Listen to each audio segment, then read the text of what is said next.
conhecida, porque ela esteve na primeira, na segunda e na terceira Semana da Mulher.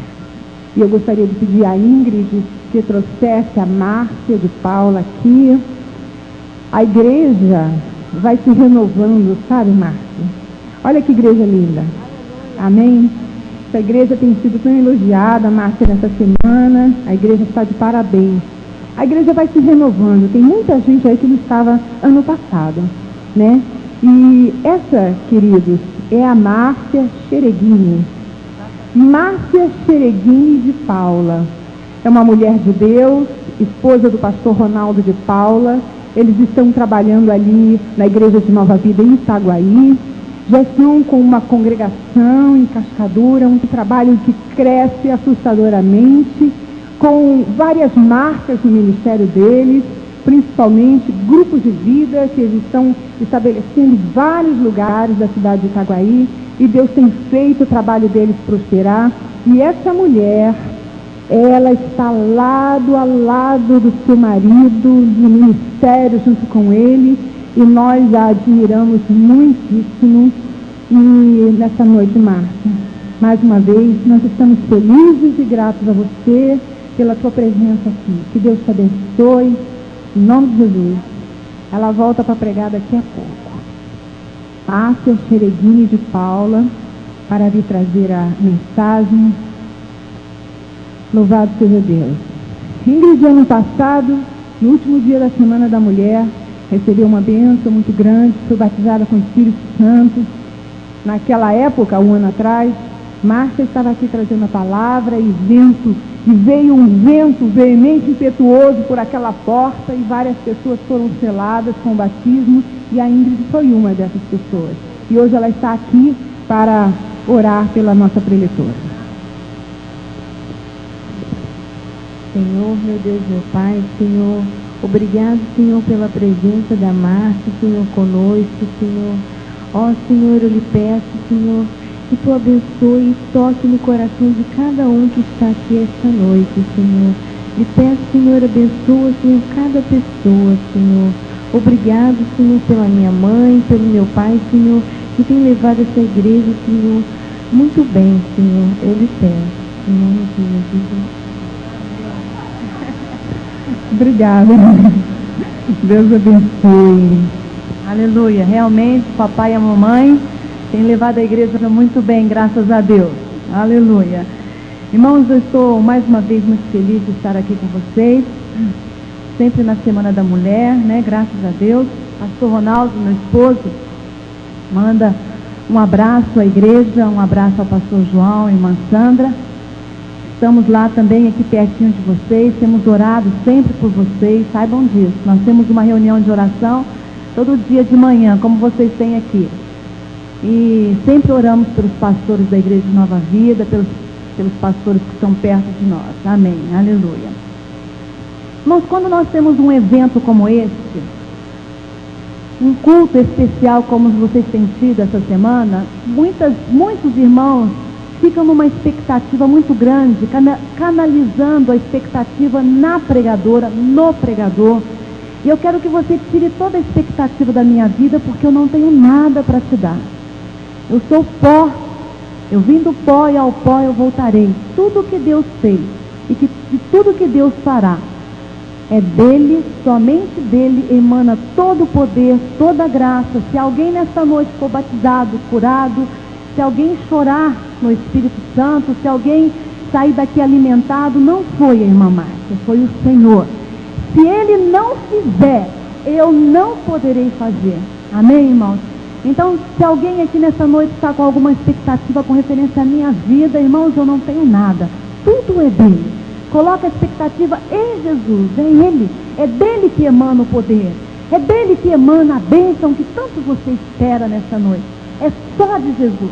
Poderia estar aqui uma outra irmã, poderia estar aqui um outro instrumento, e se Deus tem algo para fazer, Ele vai fazer, independentemente da pessoa que está aqui à frente.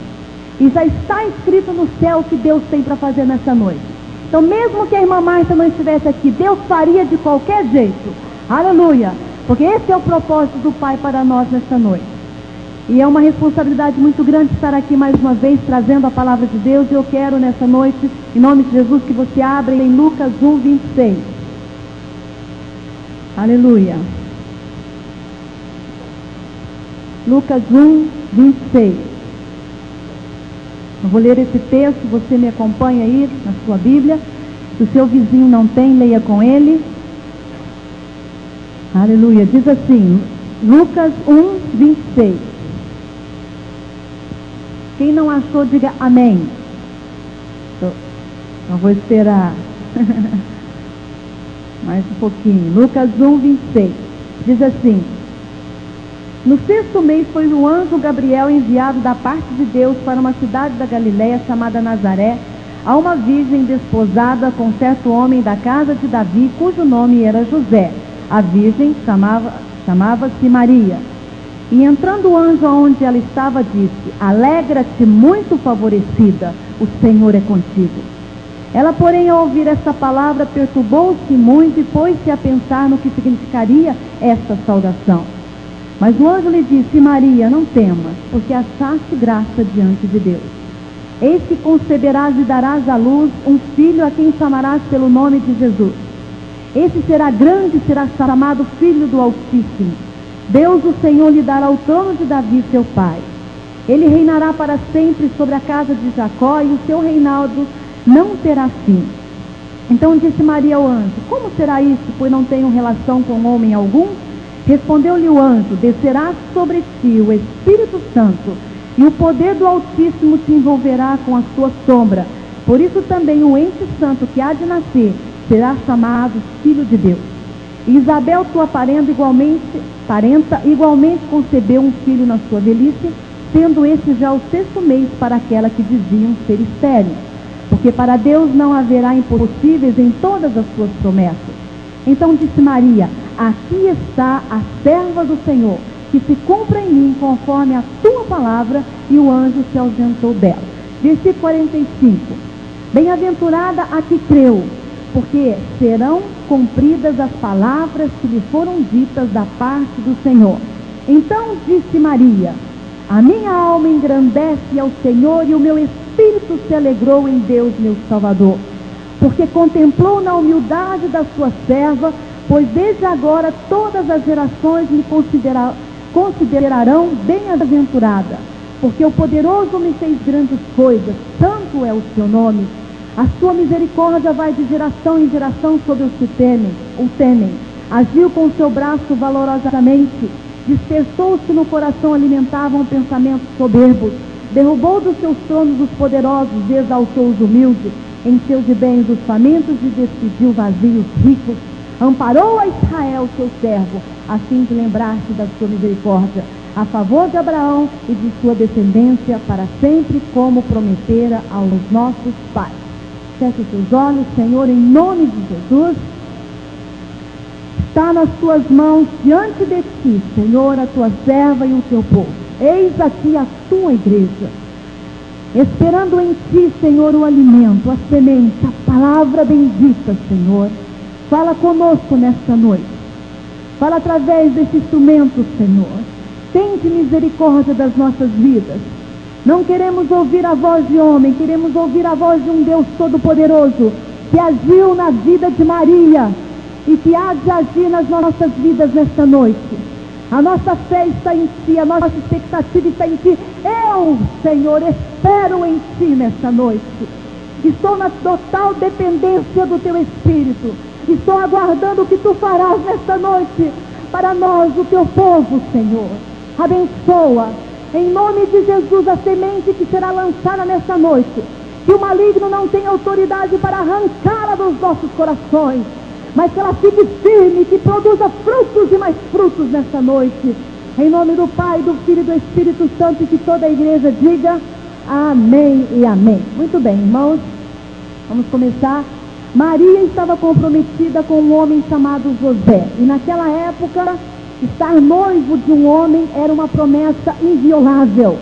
Uma vez que ela estava comprometida com um homem, ela não poderia cancelar. Era como se ela estivesse já casada, mas não mais morando, não ainda morando com ele. Estava noiva, estava num compromisso, estava comprometida numa promessa inviolável. E a infidelidade daquela mulher poderia levá-la à morte. Seria punida de morte. Toda mulher naquela época, se fosse infiel ao seu noivo ou esposo, ela morria apedrejada. E aqui nós temos no versículo 28, que o anjo do Senhor diz a ela: alegra-te muito favorecida. Essa muito favorecida aqui não significa que ela estava recebendo poderes para conceder mérito a outro. Essa favorecida aqui significa que Deus estava com ela. E quando Deus está com uma pessoa, essa pessoa é favorecida, muito favorecida. É nesse contexto que o anjo está falando. E no versículo 31 ele diz que o nome do seu filho, daquele ente querido que seria gerado no seu ventre, seria Jesus, que significa Jeová é Salvador. E no versículo 34, Maria não está duvidando, quando ela diz assim: então disse Maria ao anjo: como isso será isso, pois não tenho relação com homem algum? Ela não estava duvidando da palavra do Senhor. Ela apenas estava curiosa como iria acontecer, porque ela não era uma mulher casada ainda, não tinha ainda coabitado com José. Então ela pergunta: como vai acontecer? E o Espírito Santo, e o anjo diz que o Espírito Santo desceria sobre ela. Irmãos, o nascimento de Jesus não foi chamado Filho de Deus por causa desse nascimento virginal, mas ele foi chamado Filho de Deus, porque realmente ele era Deus e ele era Filho de Deus, e ele já existia antes de vir ao mundo. Maria foi apenas um instrumento, um meio pelo qual Jesus viria. E pelo Espírito Santo, depois você lê em casa, foi exatamente pelo Espírito Santo que Isabel reconheceu o Salvador dentro do ventre de Maria. Maria estava no início da gravidez, foi visitar a sua prima Isabel. Isabel estava no 6º mês. Quando Maria entrou na casa de Isabel e saudou Isabel, Shalom Adonai, minha prima, que era a saudação dos judeus. Shalom. Diz a palavra de Deus que Isabel foi possuída pelo Espírito Santo, e Deus trouxe a ela uma revelação, e ela diz: de onde vem a mãe do meu Senhor e do meu Salvador? Ela foi cheia do Espírito, e foi naquele momento o Espírito Santo revelou algo tremendo com referência a Jesus. E João Batista, que estava no ventre, que era um bebê de 6 meses no ventre de sua mãe Isabel, também foi cheio do Espírito Santo, tocado pelo Espírito Santo. Muitas mulheres entre nós dizem assim: poxa, irmã Márcia, queria ser como Maria, queria realizar o que Maria realizou. Mas presta atenção, meus irmãos, essa época que eu acabei de ler foi a época de Maria. Essa época foi o momento da história dela, foi a história dela, o momento dela. E qual foi a hora de Maria, irmã Márcia? A hora de Maria, o momento exato de Maria, foi a hora que ela ouviu o chamado de Deus. Quando Deus falou com ela através daquele anjo, ela entendeu em seu coração que a sua hora era o seu momento, ela, de entrar na história de Deus, através da sua vida. Ela entendeu que o chamado de Deus, naquele momento, era o momento certo, porque naquela época, todas as virgens de 14, 15 anos, mais ou menos, aguardavam o Salvador, porque elas conheciam a promessa. Todas as judias sabiam, todas elas, sabiam que o Salvador viria através de uma virgem. Então as meninas adolescentes, elas casavam cedo, de 14, 15 anos, elas se guardavam. Elas se guardavam porque elas sabiam que o Salvador viria através de uma virgem. E nós lemos aqui que o Espírito Santo escolheu Maria. Será que o Espírito Santo escolheu Maria porque ela era mais bonita que as outras adolescentes? Seus olhos talvez mais azuis, ou mais inteligentes, ou superdotada? Não. A palavra de Deus nos diz que Deus escolheu Maria porque ela creu. Ela creu na mensagem e no chamado de Deus para a sua vida. Quando o anjo apareceu e disse a ela do propósito, revelou o propósito de Deus na vida dela, diz-nos a palavra que ela creu. E ela disse: seja feita conforme, aqui está a tua serva, seja feita a tua vontade. O momento para Maria tinha chegado, era aquele momento. Maria não esperou mais. Era o momento certo. Qual é o momento certo? É o momento imediato, é o agora, é quando Deus nos chama, quando Ele abre, Ele envia, abre as portas do céu, envia então o anjo, envia o anjo da igreja, que é o pastor, envia um líder, envia pela sua própria palavra e nos chama para o seu ministério, para a sua obra. Ela não esperou um dia especial. Eu vou esperar que a irmã Márcia pregue, quem sabe Deus fala comigo. Eu vou esperar a vigília acontecer. Não, ela esperou em Deus. E quando Deus falou, ela disse: este é o meu dia, este é o meu momento, é a ocasião certa. E ela creu e passou a servir a Deus. A porta da história se abriu e Maria se jogou nela. A porta da história se abriu, Deus abriu. E Maria se jogou nela, fazendo a sua própria história, juntamente com a história de Deus. E qual foi a vitória dessa mulher? Além de crer, o que aconteceu? Quais são os fatores para a vitória? Em primeiro lugar, os fatores da vitória de Maria estavam no seu coração e não na circunstância. Aquela circunstância que ela estava vivendo, com o anjo à sua frente, revelando aquela profundidade daquele mistério tremendo sobre Deus e sobre o seu filho. Aquela circunstância ali foi apenas uma oportunidade que Maria teve de colocar a sua fé para fora, porque a fé já estava no seu coração. A crença já estava no seu coração, já estava dentro da sua alma. Então a sua vitória não foi pela circunstância, mas foi aqui dentro, começou dentro do seu coração. E essa é a diferença entre muitas pessoas, o que acontece em determinadas pessoas e o que não acontece para determinadas pessoas. É que as pessoas não creem no seu coração, estão esperando momentos, circunstâncias, não, quem sabe um anjo, um trovão, um relâmpago, sei lá, alguma coisa. Outras pessoas vivem em cima das suas próprias emoções. O dia que está bem, o dia que ele está bem, ela está bem com Deus, ela busca Deus, ela ora. O dia que ela não está bem, o seu temperamento não está muito bem, suas emoções não estão muito bem, ela deixa de orar e não busca mais o Senhor. Mas Maria não, diz a palavra de Deus que a vitória, vamos dizer assim, o sucesso dessa mulher encontrava-se dentro dela mesma, porque ela cria no coração, e quando ela viu a oportunidade de colocar essa fé para fora, ela então agiu. Deus fala com Maria e ela então dá o primeiro passo e as águas se abrem. Aleluia. Ela poderia ter recusado, mas ela não recusou. Bendito foi esse momento para ela, porque ela creu e ela agiu. Começou com o chamado de Deus, começou com uma mensagem de Deus. E olha, irmão, presta atenção, ela iria enfrentar uma situação terrível, uma situação de aparência adultério. Porque se uma mulher está noiva e aparece grávida, o que o povo diria? Essa mulher adulterou, é uma adúltera. Mas ela não temeu, ela cria naquele que enviou a mensagem, haveria de resolver esse problema para ela. É isso que me encanta nessa jovenzinha de 14, 15 anos. Porque eu vejo mulheres com 30, com 40, com 50 anos que ainda não creem no Senhor. Mulheres maduras de experiência, eu tenho experiência disso lá na nossa igreja, mulheres de 40, 30 e 20 e poucos anos com uma dificuldade de crer em Deus, e essa jovenzinha de apenas 14, 15 anos creu no seu coração e não temeu ser chamada de adúltera, não temeu a morte, porque com certeza ela iria morrer apedrejada. Ela não recuou, ela poderia ter recuado, mas ela não recuou. Ela sabia que essa era a hora de Deus na vida dela, na história dela, e ela então deu um passo de fé.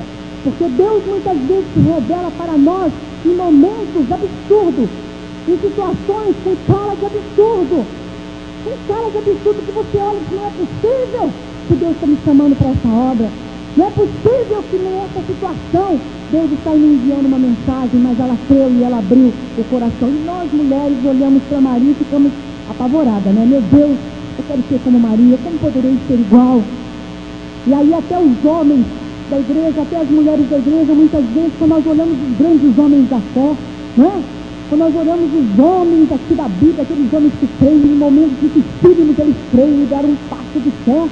Nós olhamos para essas pessoas e nos sentimos demasiado pequenos, insignificantes. E aí muitas vezes nós e as pessoas perguntam: onde estão as Marias do século? As Saras, as Dorsas, os Paulos, os Pedros, onde estão esses homens e essas mulheres de fé nos nossos dias? Presta atenção, Deus não quer esses homens e essas mulheres hoje. A época deles já foi, já passou, já houve o momento deles interferirem na história, já houve o momento deles botarem para fora a fé que eles tinham num Deus Todo-Poderoso. Houve o momento deles, agora a hora é nossa, é minha, é sua. Ele nos quer agora. Ele quer a mim, quer a você, mulher de Deus, homem de Deus. Deus não quer esses homens, nem quer Maria agora, Ele quer a nós, uma Márcia. Quem sabe temos aqui Marta, Lúcia, não é? Cíntia, Deus nos quer. Esse é o nosso momento. Maria era a mulher para aquela época de ser instrumento para que Jesus viesse ao mundo.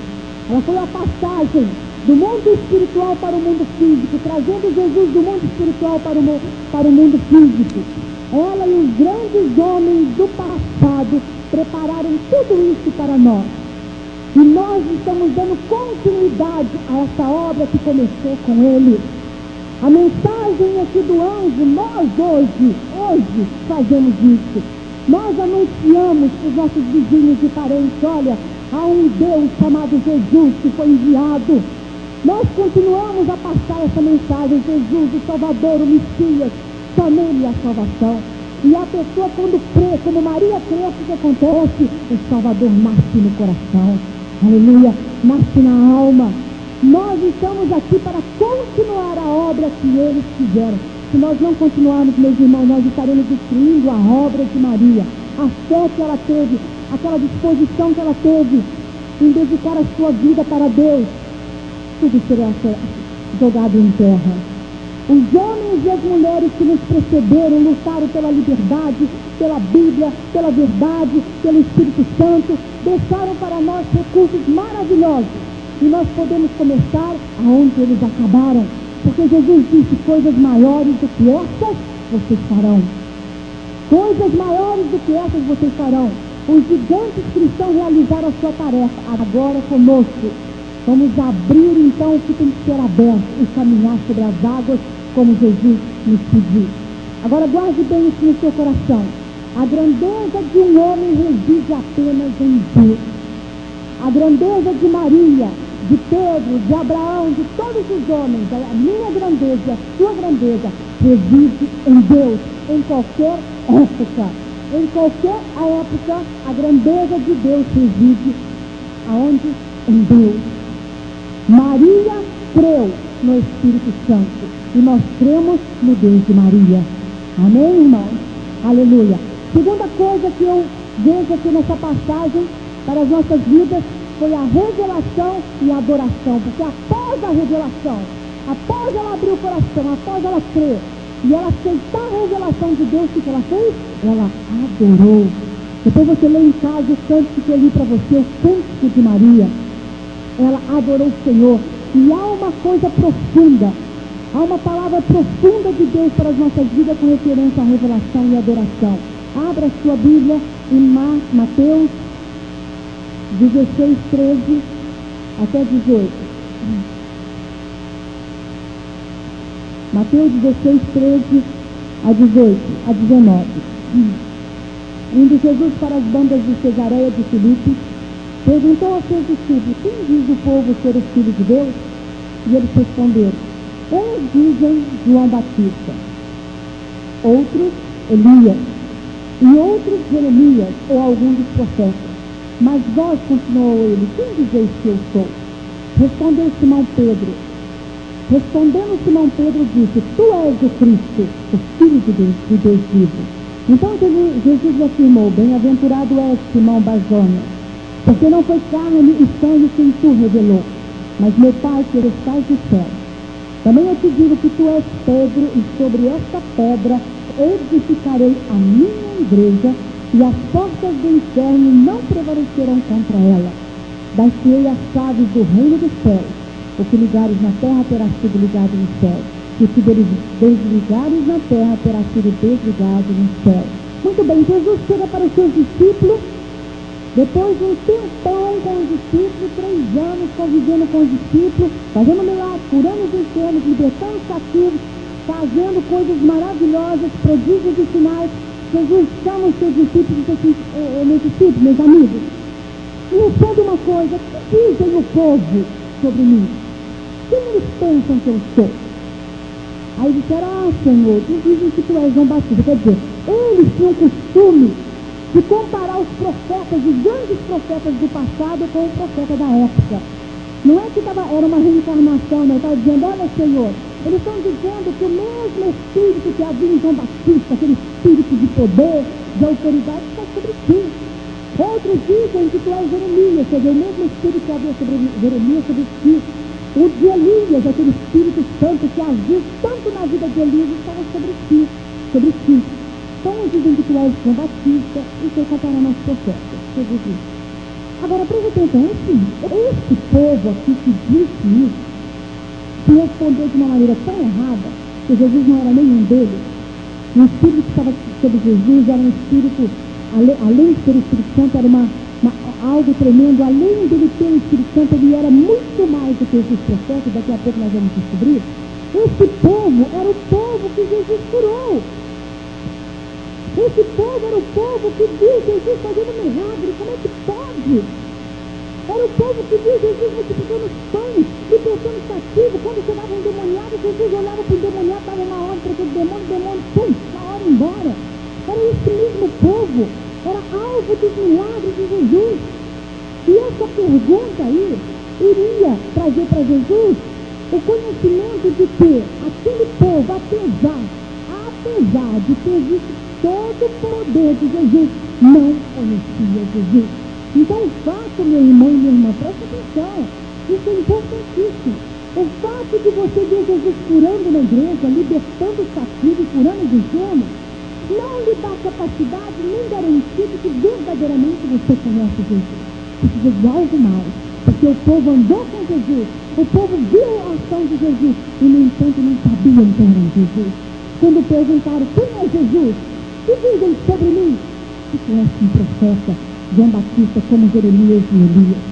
E depois Jesus vira então para os seus discípulos que dormiram ao lado de Jesus, comeram com Jesus. E eu tenho certeza que se não tivesse Pedro não tivesse levantado aquela hora debaixo de uma tremenda ação de Deus, eles teriam respondido errado. Porque até aquele momento, os discípulos, depois você leia o livro todo e você vai perceber isso, até aquele momento os discípulos não sabiam quem era Jesus. Foi depois desse acontecimento que eles descobriram verdadeiramente quem era aquele que estava com ele há 3 anos. Só depois dessa passagem que eles perceberam.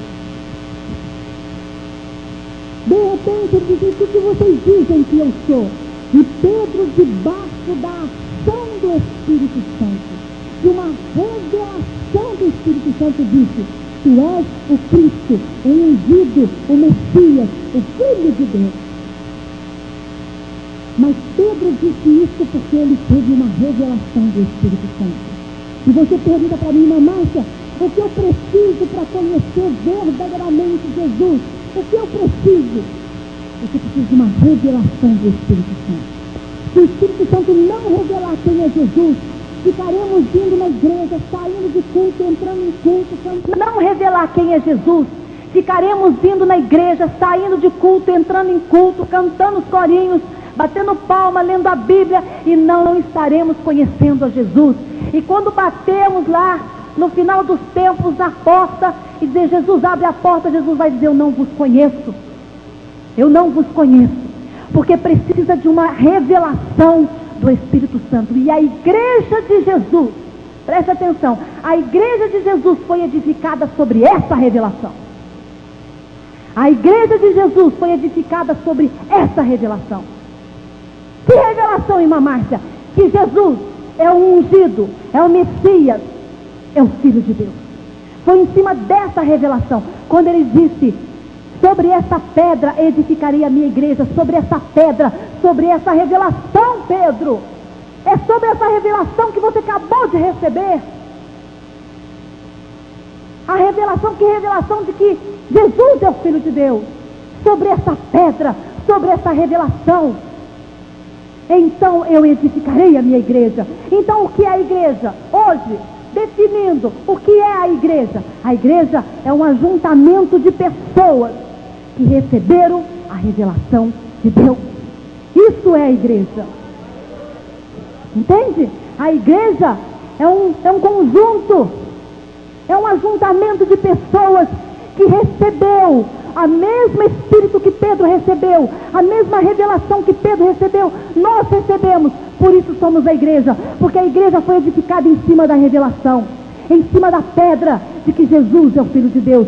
Ninguém confessa que Jesus é o Filho de Deus e crê em seu coração se não for debaixo de uma revelação do Espírito Santo.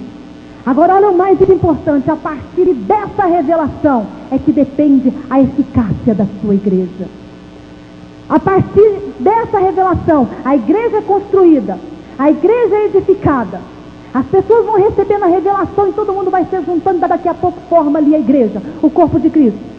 E a partir dessa revelação que depende a eficácia da missão da igreja. Qual é a missão da igreja? É derrubar as portas do inferno. Porque diz assim: e a minha igreja e as portas do inferno não prevalecerão contra ela.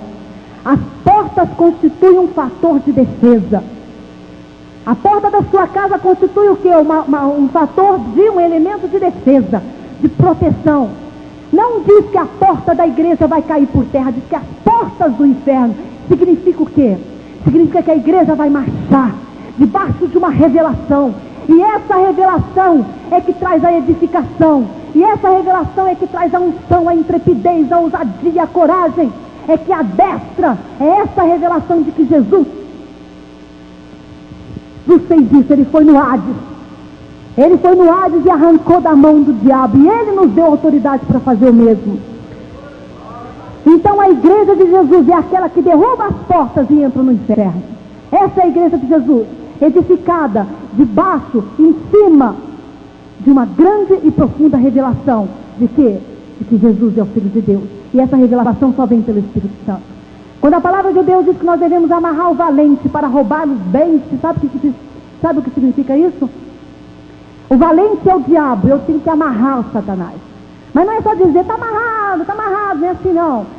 É levar uma vida de oração, é levar uma vida fiel diante de Deus, de compromisso com Deus, de temor diante de Deus. E a minha vida em oração vai acorrentar Satanás, vai acorrentar suas ações, vai algemar Satanás, vai limitar a sua ação sobre aquela vida que eu estou orando.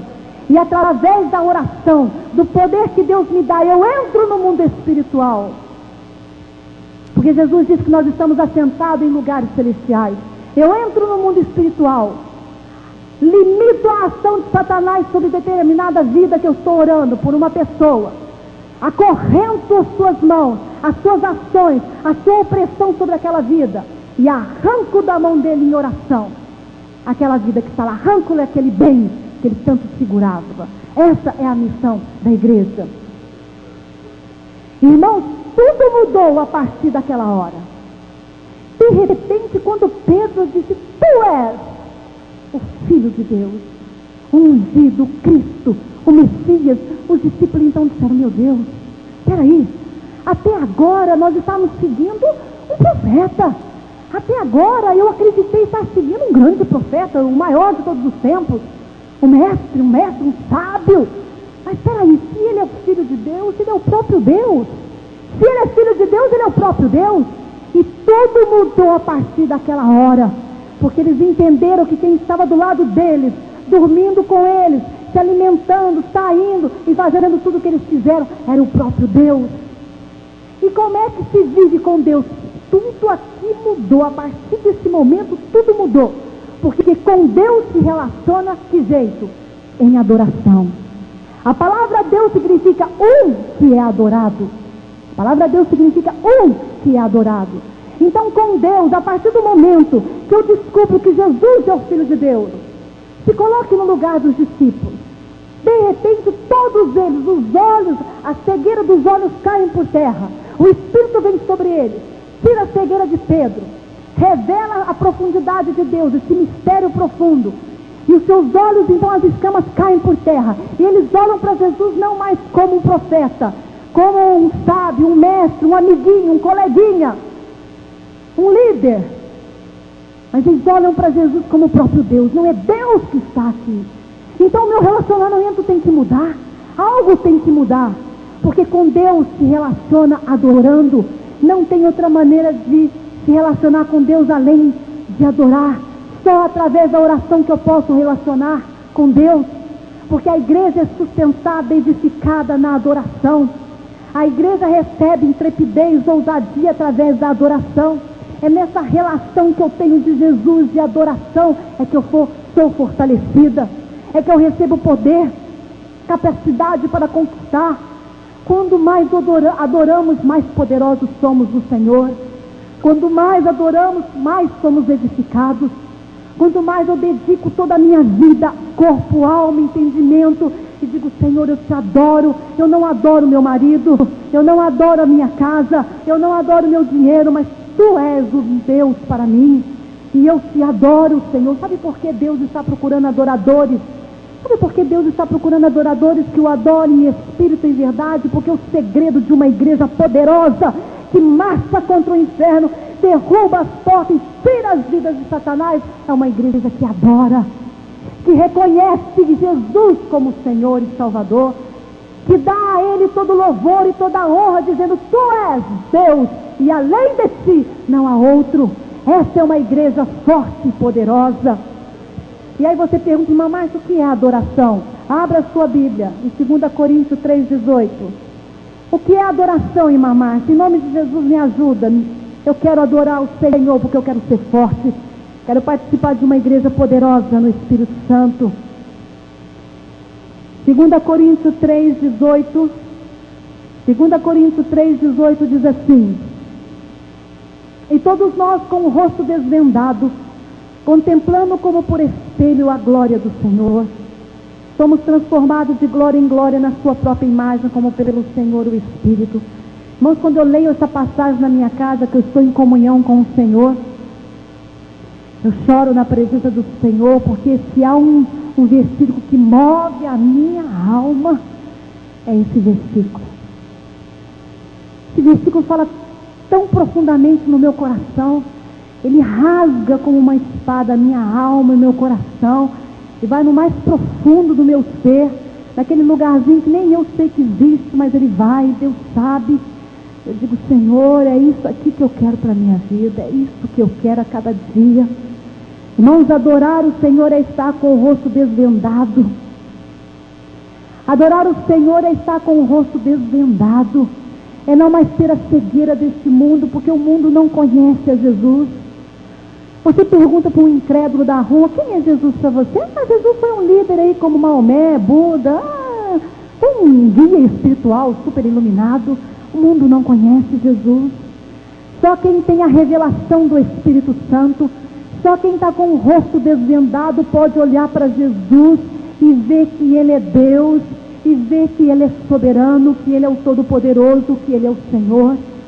Só quem está com o rosto desvendado pode adorar o Senhor. Não mais com as escamas, não mais com os olhos embaçados. Como desvendado, irmã Márcia? Porque recebeu a revelação. Aquela revelação que Pedro recebeu, nós recebemos. E aí podemos contemplar o Senhor com o rosto desvendado, sem a cegueira que o diabo colocou nos nossos olhos, contemplando a sua glória, olhando para Ele como por um espelho. Quando você chega na frente do espelho, você olha no espelho para quê, meu irmão? Para quê, minha irmã? Por que olhamos para o espelho? Todo mundo, antes de sair, ninguém sai sem dar uma olhadinha no espelho, principalmente quando vem na casa do Senhor. Todo mundo quer chegar bonitinho aqui, penteadinho, arrumadinho. Por que nós olhamos para o espelho? Nós olhamos para o espelho para nos arrumar, para nos ajeitar, para ver se o cabelo está no lugar, se a roupa está tudo certo, se o sapato está legal, se combinou. É para nos arrumar, nos ajeitar, nos corrigir. O espelho eu olho para me corrigir, para ver se está tudo bem, senão eu vou sair igual uma palhaça aí na rua e o pessoal vai rir de mim, não é? Então eu olho para ver se está tudo bem, se está tudo legal. se a minha imagem está corrigida e arrumada. É assim que se olha para Jesus. Se olha para Jesus como um espelho, contemplando com o objetivo de corrigir as nossas vidas. Quando eu olho para Jesus, eu vejo tanto que eu sou miserável, insignificante, pobre. Quando eu olho para a perfeição de Jesus como por um espelho, eu olho a sua perfeição, eu olho o seu amor e a sua misericórdia, a sua paciência. Jesus, tu és lindo demais, tu és perfeito, tu és algo assim que as minhas palavras não podem descrever, e eu fico olhando para Jesus como um espelho, como por um espelho. Como eu me olho no espelho para me corrigir, eu olho para Jesus para corrigir a minha vida, para deixar de ser tão impaciente, para deixar de ser tão murmuradora, às vezes, briguento, ou isso, ou aquilo. Eu olho para Jesus para me corrigir, irmãos, para ser igual a Ele, para ser a sua imagem, para ser transformada de glória em glória até a imagem de Jesus, com uma contemplação ativa. Eu olho e me corrijo, contemplando para ser igual a Jesus, para me adequar a Jesus. Não é apenas olhar para Jesus e ver o quão Ele é maravilhoso, mas é olhar para Jesus e desejar no coração, como o último desejo da sua vida, como o último desejo do universo, ser igual a Jesus. A sua bondade, a sua graça, a sua misericórdia. Jesus não abria a boca para dizer besteira, para dizer coisas em vãs, efêmeras, passageiras. Jesus, quando abria a boca, Ele acalmava a tempestade, Ele acalmava os corações, Ele edificava, Ele consolava. Oh, Jesus, é assim que eu quero ser, me corrigir, olhar para o espelho, para ter o caráter de Jesus, para me parecer com Jesus, para quando eu sair na rua, o pessoal dizer, lá vai Jesus, ah lá, é Jesus, gente. É assim que eu quero, que as pessoas cheguem e dizem, não para a glória e honra das nossas vidas, mas para que as pessoas encontrem em nós o que encontrou em Jesus naquela época, olhando para Jesus como por espelho, sendo a semelhança do nosso Deus. Porque, irmãos, presta atenção, o homem é semelhante a quem adora. Se o homem adora o dinheiro, ele será semelhante ao dinheiro. A palavra de Deus nos ensina que o homem é semelhante a quem adora. No Salmo 115 diz assim, que os homens adoravam os deuses de prata e de ouro, ídolos. Quem tem mãos, mas não podem tocar, obra das mãos de homens. Tem boca e não podem falar, tem ouvidos e não veem, olhos e não veem, tem ouvidos e não ouvem, tem nariz e não cheiram, suas mãos não podem apalpar, seus pés não andam. Tornam-se, diz o Salmo, semelhante a eles, os que os fazem e os quantos confiam nele. O homem se torna semelhante naquilo que ele adora. Você sabe por que o mundo está vazio? Você sabe por que as pessoas que não têm Jesus são pessoas vazias, não têm uma palavra, são cegos, são insensíveis às necessidades humanas, carentes? Sabe por quê? Porque eles são semelhantes aos seus deuses. Eles adoram o sucesso, eles adoram o dinheiro, são semelhantes aos seus deuses. Mas nós não, nós, a igreja de Jesus Cristo, queremos ser semelhante a Ele, a Jesus, a ser como Jesus for. E aí sim, meus irmãos, seremos uma igreja vitoriosa, uma igreja que cresce, uma igreja que age. Então preste atenção nessa mensagem, adore o Senhor. Seja um adorador. Se você não sabe pregar tão bem quanto o pastor João, ou não sabe cantar tão bem como a irmã Sandra, ou talvez não sabe fazer tão bem o que as equipes, as líderes de equipes fazem, seja apenas um adorador. Seja apenas um adorador. Quando você entrar por essas portas, diga, Senhor, eu quero ser um adorador. Eu quero te adorar em espírito e em verdade, porque esse é o relacionamento que devemos ter com o Senhor. Maria fez isso, se tornou uma grande mulher de Deus. E nós podemos fazer exatamente isso. Uma igreja que adora o Senhor é uma igreja vitoriosa. Sobre essa palavra, sobre essa revelação, edificarei a minha igreja.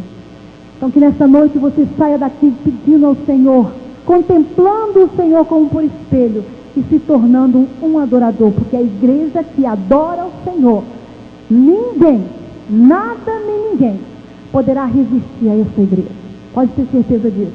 É uma igreja vitoriosa, uma igreja forte, poderosa, porque debaixo de uma revelação do Espírito Santo, reconhecendo que o Senhor é Senhor, que é Deus, ela vai marchar destruindo todas as obras malignas e colocando nas mãos de Deus as vidas que estão nas mãos de Satanás.